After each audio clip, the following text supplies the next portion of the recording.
TR24 news में आपके साथ जया। कांग्रेस पार्टी से त्योंथर विधानसभा से प्रत्याशी बनाए गए रमाशंकर सिंह पटेल ने अपना नामांकन दाखिल कर दिया। इस दौरान पटेल ने कहा कि तीसरी बार उन्हें पार्टी ने मौका दिया। पिछले 2 चुनाव में उन्होंने जो गलतियां की थी उन गलतियों को सुधार कर मैदान में है। धरना प्रदर्शन कर क्षेत्र के लोगों की समस्याओं को उठाया है। जन आक्रोश में जिसके परिणाम देखने को मिल ही गए थे। अपनी जीत से आशान्वित रमाशंकर सिंह पटेल ने कहा कि क्षेत्र मूलभूत सुविधाओं से उपेक्षित है और इसी मुद्दे पर उन्हें जीत मिलेगी। आइए आपको दिखाते हैं रमाशंकर सिंह पटेल का नामांकन दाखिल करना और सुनते हैं उन्होंने अपनी जीत से कितना आशान्वित है और किन मुद्दों को लेकर मैदान में जाकर चुनाव लड़ने की बात कही।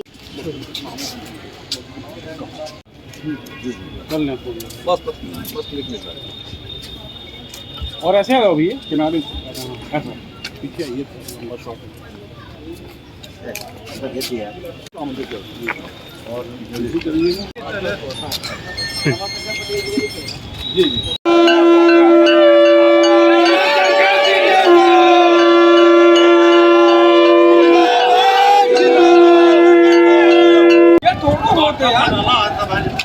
वही किनारे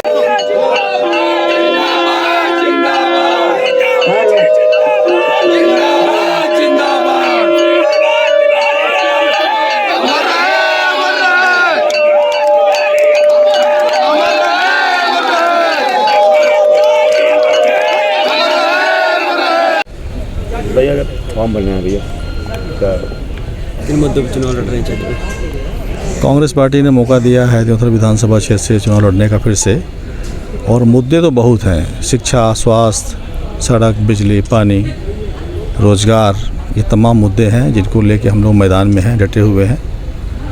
और कांग्रेस पार्टी ने जो विश्वास किया है मुझ पर, उस विश्वास पर हम अपनी टीम के साथ खड़े उतरेंगे। ये हमारा प्रयास होगा। सिद्धार्थ तिवारी भाजपा कांग्रेस छोड़ के ज्वाइन किए, कितना घाटा हुआ कांग्रेस? बात पुरानी हो गई है। अब वो मेन मुद्दा है स्थानीय और बाहरी का। सिद्धार्थ तिवारी जी को जनता ही जवाब देगी। और वहाँ लड़ाई भाजपा से हमारी नहीं है, वहाँ लड़ाई हमारी विचारधारा की है, नीति और नियत की है। उसमें कहीं ना कहीं भाजपा को जो भी राजनीतिक दल हैं कांग्रेस, उनको परास्त करेगी, ये मुझे पूरा भरोसा है।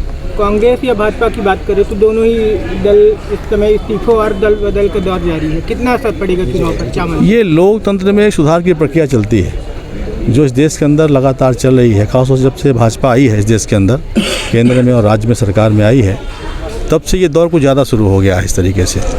तो मैं ऐसा मानता हूँ कि आने वाले समय में सब चीज़ें सही हो जाएंगी और लोग जो ये दुस्साहस करते हैं, ये ऐसा क्रम इसमें विराम लगेगा, ये मेरा ऐसा मानना है। क्षेत्र में अभी क्या अधूरा विकास दिख रहा है आपको? जैसा मैंने कहा कि त्योंथर क्षेत्र जो है तराई अंचल है, रीवा जिले का सबसे कृषि प्रधान कृषि के क्षेत्र में अव्वल दर्जे पर है।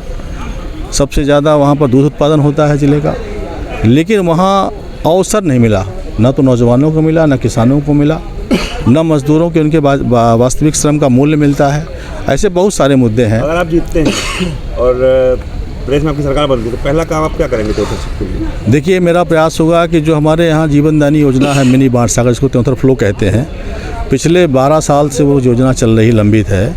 अभी भी पानी जब छोड़ा जाता है तो नहरें फूट जाती हैं। मेरा पहला प्रयास होगा किसानों को पानी मिले, और ये जो बाढ़ सागर का पानी, ये किसानों हमारे विधानसभा क्षेत्र के अंतिम छोर में पानी पहुँचे। दूसरा, स्वास्थ्य को लेकर हमारा प्रयास होगा कि जो 100 बिस्तर का अस्पताल पिछले 25 साल से लंबित है, उसको पहली प्राथमिकता होगी बनवाने के लिए। और तीसरा होगा कि जो हमारे नौजवान साथी हैं, उनके समुचित शिक्षा की व्यवस्था, बालिका जो हमारे हैं उनके लिए महाविद्यालय की व्यवस्था, उनके लिए हायर सेकेंडरी स्कूल की व्यवस्था जनसंख्या के अनुसार। और 100 बिस्तर अस्पताल जो था पहले से मंजूर था, उसको आने वाले समय में 100 बिस्तर से ज़्यादा मापदंड जो जनसंख्या के हिसाब जो चीज़ फिट बैठेंगी, उसको बनवाने का हमारा प्रयास होगा। दूसरा बहुत बड़ी समस्या है, उसको लेके क्या करेंगे क्षेत्र में? देखिए, ऐरा प्रथा निश्चित तौर पर बड़ी समस्या। हमारे कमलनाथ जी ने अपने 15 महीने की सरकार में अपनी नीयत का परिचय उन्होंने दिया था। गौशालों का निर्माण कराया, सरकार जैसे हमारी गिरा दी गई तो गौशालों का निर्माण का सब बंद हो गया। आज भी आप जाएंगे देखेंगे तो जो भी गौएँ हैं गौशाला के अंदर मरी पड़ी हैं या मरने की कगार में, तो उसके लिए जानवर हैं, जीव हैं, और उन पे हम सबको दया करनी चाहिए। हमारा पशुधन है, जैसा हम सब लोग कहते हैं, उनके समुचित रहने की व्यवस्था, उनके पानी की व्यवस्था, उनके खाद्यान्न की व्यवस्था, ये हमारा प्रयास होगा। उनका जीवन संरक्षित करते हुए वो हमारे जो कि मानव जीवन के लिए आवश्यक हैं, इस पर वो भी हमारी प्रायोरिटी भी होगा। जैसा कमलनाथ जी ने कहा है, आप लोगों को जानकारी में होगा कि 2 रुपये किलो गोबर खरीदने की बात उन्होंने कही है।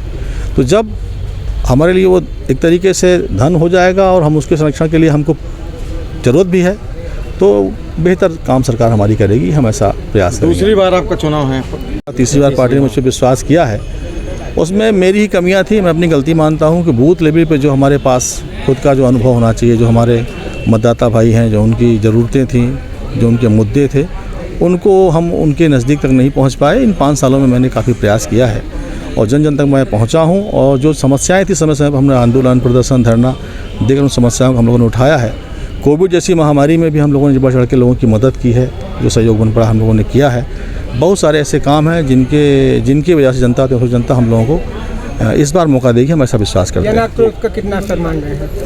जन आक्रोश का असर बहुत बड़ा है, आप लोगों ने कवर किया है, देखा है। बिंद में और ख़ासतौर से रीवा ज़िले में तो जनता सड़कों पर थी और हर जगह जनता ने उस मुद्दे भाजपा के कुशासन का विरोध किया है, जो परिणाम के रूप में परिवर्तित होगा आने वाली 3 दिसंबर को।